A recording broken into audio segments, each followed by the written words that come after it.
Si tu penses que tes parents ont été trop durs avec toi, peut-être qu'avec cette liste d'animaux, tu comprendras qu'ils n'étaient peut-être pas si mauvais que cela. La femelle du cheval, ou jument, a une période de gestation d'environ 1 an.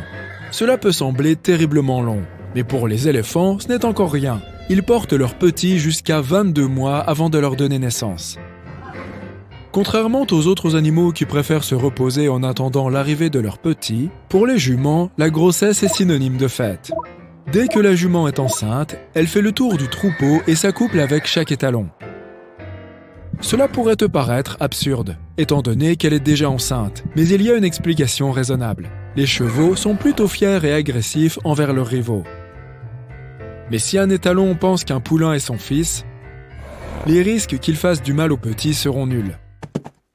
L'intention réelle des juments est donc de protéger les poulains en faisant en sorte qu'aucun mâle ne sache qui est le vrai père. N'est-ce pas ingénieux? Les juments figureront donc tout en bas de notre liste. Tout le monde sait bien que la femelle du coucou abandonne ses petits avant même l'éclosion. Elle pond tout simplement ses œufs dans le nid d'autres oiseaux et s'en va pour toujours. Et comme il est difficile de faire la différence entre les œufs, les oiseaux d'accueil finissent par tous les couver de la même façon. Pendant ce temps, les coucous profitent de leur vie sans attache. Hélas, les problèmes surviennent vite dans le nid. Le petit coucou sème le chaos dans sa famille nourricière. Il grandit plus vite et éclot plus tôt, et pousse les autres petits hors du nid maternel. Les moineaux sont tellement mignons. Mais ne te fie pas à cette petite bouille innocente. La femelle du moineau est à la fois une mère attentionnée et une furieuse marâtre qui terrifierait même Cendrillon. Les moineaux sont généralement monogames, mais il arrive qu'ils aient des relations en dehors du nid conjugal. Lorsque cela arrive, une femelle peut souvent découvrir les maîtresses de son compagnon et elle n'hésitera pas à détruire leur nid. Pourquoi? Pour s'assurer que le moineau mâle aura suffisamment de temps pour s'occuper de sa propre progéniture. Apparemment, ils n'ont pas entendu parler des babysitters. Les phoques du Groenland s'occupent de leurs petits pendant leurs 2 premières semaines. On ne peut donc pas dire que ces créatures sont les pires mères du règne animal. Pendant cette courte période, elles gardent leurs enfants près d'elles, les dorlotent et les nourrissent 24 heures sur 24. Mais après cela, les mères phoques leur disent au revoir et les laissent seuls sur la glace. Les bébés phoques sont encore très vulnérables, car ils ne savent ni nager, ni chasser, ni se protéger. Il leur faudrait au moins 2 mois pour acquérir toutes ces aptitudes. Ils passent donc leur temps à attendre, à perdre du poids, tout en essayant d'éviter de finir dans la gueule d'un prédateur. Il n'est pas étonnant que seul 1/3 des petits phoques réussissent à survivre à leur première année. Les hamsters sont d'adorables petites créatures, n'est-ce pas? Mais pourtant, ils possèdent un secret qui pourra choquer ceux qui ne sont pas au courant. Il se peut en effet que la femelle du hamster confonde sa progéniture avec son dîner. Personne ne sait exactement pourquoi, mais les scientifiques ont avancé plusieurs théories. Certains pensent qu'elle fait cela pour faire le plein d'énergie après avoir donné naissance. D'autres affirment que les hamsters peuvent se sentir stressés et menacés par une portée trop importante. Cet acte serait donc un mécanisme de défense. Pour éviter cette triste fin, les experts recommandent de faire en sorte d'éviter tout stress à l'animal et de bien le nourrir. Tout ou rien est probablement la devise préférée des ours noirs. Ils ont généralement 2 ou 3 oursons à la fois. Mais si pour une raison ou pour une autre, une maman ours n'a qu'un seul ourson, elle pourra l'abandonner dans l'espoir d'avoir une portée plus grande l'année suivante. Pourquoi? Probablement parce qu'élever un seul petit n'en vaut pas la peine. Et tandis qu'un ourson noir aura plus de chances de survivre s'il a un frère ou une sœur, c'est tout l'inverse chez les pandas. Étonnamment, ces adorables nounours sont des parents assez négligents. Les mères ont généralement des jumeaux, mais elles préfèrent ne s'occuper que de l'un d'entre eux. Elles dorloteront et allaiteront le petit le plus fort. Pendant ce temps, le plus faible sera délaissé et devra survivre par ses propres moyens. Cette cruauté s'explique tout à fait rationnellement. Les pandas mangent du bambou, mais ce n'est pas assez nutritif pour faire du lait pour 2 petits. Même les pandas vivant dans les eaux obéissent à cet instinct. Heureusement, les employés des parcs animaliers nourrissent tous les petits sans distinction. Les ours polaires ne sont pas blancs. Leur peau est noire sous leur fourrure, mais ils ont besoin de la couleur blanche pour se camoufler pendant qu'ils chassent. La couleur noire absorbe le soleil mieux que tout autre, tandis que la fourrure blanche n'arrête pas la lumière du soleil. Les rayons la traversent. En un sens, un ours polaire a plutôt une fourrure transparente. Il existe un mythe selon lequel les chats et les chiens voient le monde en noir et blanc. En réalité, ils ne peuvent tout simplement pas distinguer certaines couleurs. Personne ne sait exactement comment les chiens voient. Certains pensent qu'ils ne distinguent que 2 couleurs. Ce pourrait être le bleu et le jaune pour ce que nous en savons, mais ils peuvent percevoir les nuances d'autres couleurs mieux que les humains. Et les chats ont une merveilleuse vision nocturne. Ils ont besoin d'environ 7 fois moins de lumière qu'un humain pour voir dans l'obscurité. On pensait que les girafes étaient muettes, mais on a récemment découvert qu'elles émettaient des sons à basse fréquence la nuit pour communiquer entre elles. Le jour, elles ne disent pas un mot et s'avertissent mutuellement du danger d'une manière très inhabituelle, en remuant leurs sourcils très développés. Il est probable que la nuit, il leur soit plus difficile de distinguer les sourcils de leurs congénères, c'est pourquoi elles se mettent à parler pour de bon. Toujours à propos des girafes, ces animaux dorment bien plus de 30 minutes par jour, mais probablement pas autant que toi. Leur rythme de sommeil est assez typique. Après avoir surveillé un troupeau de girafes, les chercheurs ont découvert qu'elles dormaient la nuit et faisaient de courtes siestes l'après-midi. Au total, chaque girafe a environ 5 heures de sommeil par jour. Et d'ailleurs, un troupeau de girafes s'appelle en fait une tour de girafes. C'est plutôt logique, sachant qu'elles ont un si long cou. Les mouettes peuvent boire de l'eau salée. Elles possèdent des glandes sécrétant du sel près de leurs yeux. Ces glandes purifient l'eau de mer très rapidement, et le résidu salé sort par leurs narines. De la morve salée en quelque sorte. Les manchots Adélie sont de vrais romantiques. Ils n'ont qu'un seul partenaire pour la vie. Le mâle offre un caillou lisse à la femelle pour fonder une famille, un peu comme une bague de fiançailles. Mais comme chez les humains, la femelle pingouin peut refuser le cadeau. En parlant d'amour animal, les renards aussi sont romantiques. Les mâles font de bons pères et maris, et ils sont dévoués à leurs proches pour la vie. Ils prennent soin des femelles et enlèvent même les puces de leur fourrure. Ils améliorent le terrier et participent activement à l'éducation de leurs petits. Les dauphins peuvent dormir avec un œil fermé et l'autre ouvert. Une moitié du cerveau se repose et rêve, pendant que l'autre moitié scanne l'environnement à la recherche de signes de danger. Le cerveau parfait pour dormir pendant les cours et les réunions ennuyeuses. De plus, les dauphins contrôlent manuellement leur respiration. Si les 2 parties de leur cerveau dormaient en même temps, ils pourraient tout simplement se noyer. Les loutres de mer sont les dormeuses les plus adorables du règne animal.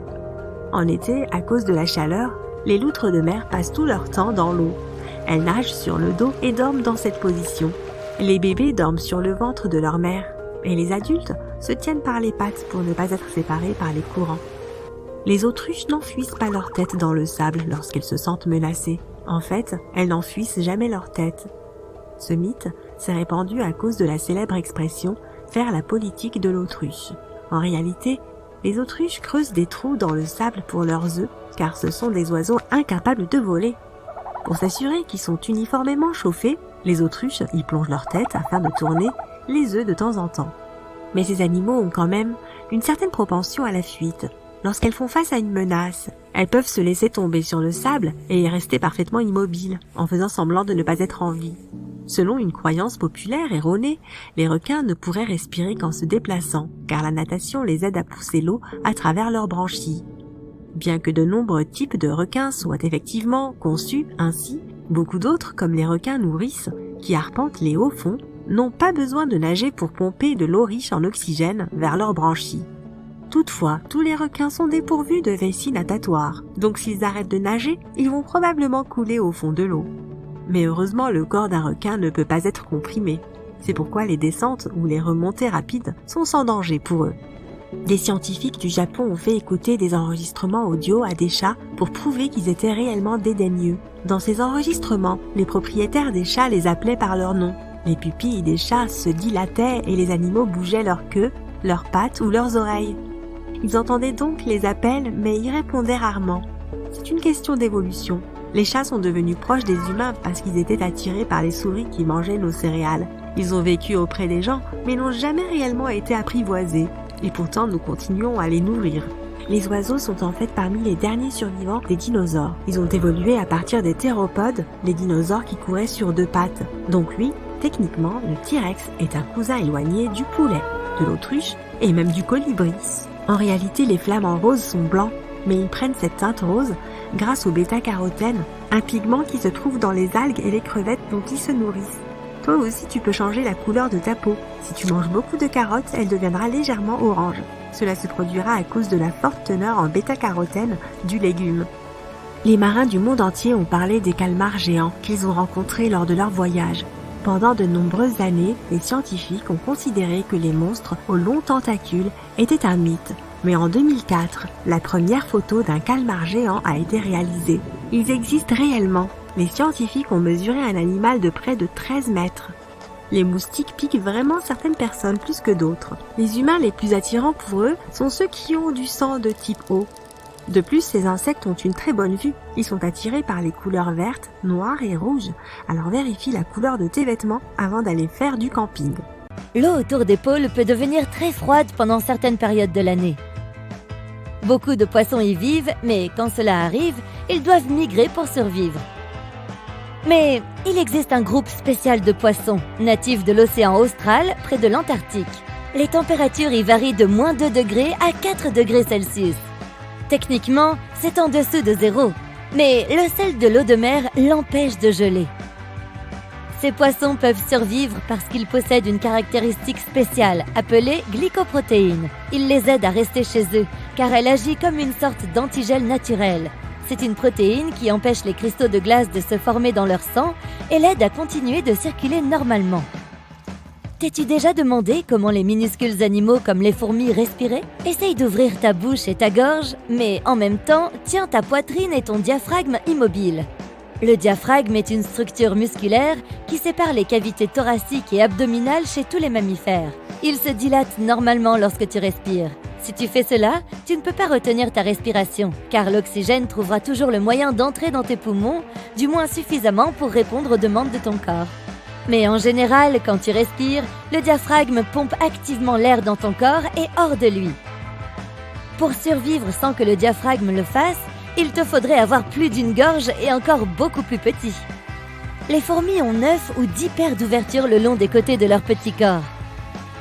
On les appelle des spiracles, et chacun est relié à une série de tubes ramifiés. C'est un système similaire aux poumons humains. Leur sang ne transporte pas l'oxygène de ces tubes vers le reste de leur corps. Au lieu de cela, les tubes diffusent cet oxygène. Les terminaisons de ces branches touchent directement les membranes de leurs cellules. Cela ne peut fonctionner que chez les animaux vraiment petits. Lorsque le corps est plus grand que 2 cm, ces tubes sont trop longs et ne peuvent pas diffuser l'air assez rapidement. Il y a plusieurs raisons pour lesquelles les girafes ont un long cou, qui, soit dit en passant, peut atteindre une longueur de 2,50 m. À première vue, il semble que l'évolution les ait pourvues de ce cou pour atteindre les feuilles les plus tendres des arbres. C'est un accès exclusif dont les autres animaux ne peuvent que rêver, et les girafes n'ont pas à se battre pour les meilleures feuilles. Mais avec le temps, les chercheurs ont réalisé que ce n'était pas la seule raison. Ils pensent aussi que le cou pourrait être un élément important lorsque les girafes mâles se lancent dans des combats. De la même façon que les antilopes mâles utilisent leurs dents ou que les cerfs utilisent leur bois. Plus le cou est épais, plus les chances de gagner le combat sont grandes. Certains insectes jouent à l'opossum lorsqu'il y a un prédateur à proximité. Par exemple, lors d'une expérience, des scientifiques ont observé un fourmillon à l'état larvaire. Il a été capable de faire le mort pendant 61 minutes. En quoi cela peut-il être utile? Eh bien, mettons que tu sois dans un jardin où tu vois un tas de buissons identiques avec des fruits. Tu vas vers le premier buisson et tu commences à cueillir et à manger les fruits. Miam, c'est si simple! Et tu le fais relativement vite. Mais au fur et à mesure que tu dépouilles ce buisson, tu as de plus en plus de mal à trouver d'autres fruits. Et c'est un peu irritant car cela prend beaucoup plus de temps qu'au début. Tu dois donc maintenant décider si tu dois rester là et essayer d'en trouver plus ou simplement passer à un autre buisson pour que tout soit à nouveau facile et rapide. En supposant que tu sois le prédateur et que les prédateurs soient gourmands, tu chercheras simplement à manger le plus de fruits possible en un minimum de temps. Cela signifie que tu vas passer à un autre buisson et cueillir les fruits qui s'y trouvent, puis passer au suivant et ainsi de suite. Les chercheurs expliquent la même logique lorsqu'il s'agit d'oiseaux et de larves de fourmillons. Il semblerait que les insectes fassent perdre du temps aux prédateurs lorsqu'ils font le mort, ce qui a un impact important sur la façon dont les choses se passent ensuite. De cette façon, ils encouragent le prédateur à chercher de la nourriture ailleurs, car le prédateur n'a pas autant de temps à perdre. Donc faire semblant d'être mort est en fait un bon moyen de rester en vie. Selon l'espèce, les jeunes oiseaux passent de 10 à 30 jours dans leurs œufs. Il n'y a pas d'air à l'intérieur, mais la nature a créé un mécanisme parfait pour qu'ils puissent respirer. Pendant qu'un oisillon se développe à l'intérieur de l'œuf, une sorte de structure creuse en forme de sac se développe à partir de l'intestin. C'est comme une petite poche qui fusionne avec une deuxième membrane qui entoure l'embryon. Ensemble, ils forment un type de membrane spéciale. Ainsi, une extrémité est attachée à l'embryon, tandis que l'autre est proche de la surface intérieure de la coquille de l'œuf. Cette membrane spéciale agit comme un tissu pulmonaire et relie le monde extérieur au système circulaire de l'oisillon. La plupart des animaux ont des yeux, mais certaines espèces en requièrent davantage. Par exemple, certains reptiles, amphibiens et poissons ont un troisième œil sur le dessus de la tête. Ce n'est pas quelque chose qui améliore beaucoup leur vue, mais cela les aide simplement à se repérer grâce à la lumière du soleil et à réguler leur température corporelle. De nombreux invertébrés ont plus de 2 yeux. La plupart des araignées en ont 8, car de cette façon, elles peuvent repérer leur proie plus facilement.